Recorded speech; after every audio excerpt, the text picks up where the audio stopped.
You know, when people talk about team spirit and how team pulls together, nothing's more emblematic than that, than really Corvette racing, where you're spending 8 to 10 hours, 5 days a week during a regular work week together, and then you're on the road where you're essentially 24 hours a day working, living together in the most competitive of environments.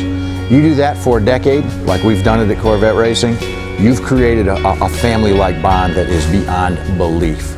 Overcoming challenges, going to the same hotels, doing the same traveling, eating the same airport food, and you know, fighting our way through the security lines at the airports, and you live everything together, and you get pretty close. So when we're on the road, we have various activities in which we engage. We call them team building episodes.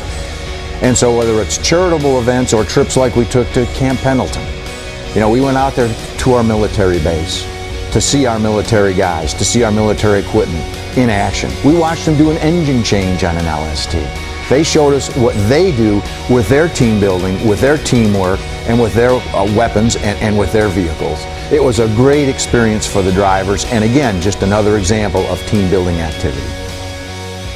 Everybody here has worked here a long time. We have a couple of new guys. They've only been here 3 years, let's say.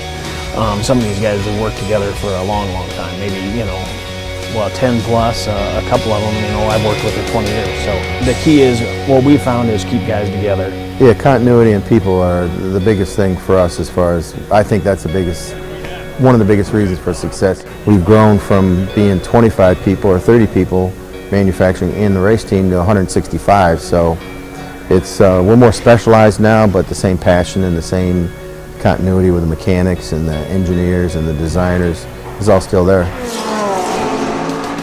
People talk about teamwork. People think they know what teamwork is. People have looked at things that they call teamwork.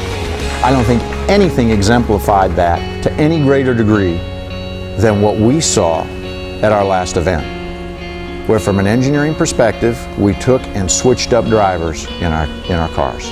because the competition's so close, we're looking for every 100th of a second. So going through the results and looking at the data, looked like there was an opportunity to make some slight gain by repairing the drivers. And although that seems like a major change and a major tear-up for Corvette, we've had the same driver lineups for forever.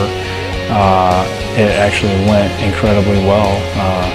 Primarily because Corvette's one team. We have two cars, two sets of engineers, two pit crews, but we operate as one team, as one unit for Corvette racing, and when one car wins, all of Corvette wins. So there's more to Corvette racing than what you see on TV. It's a tightly knit family, and we have a lot of fun together.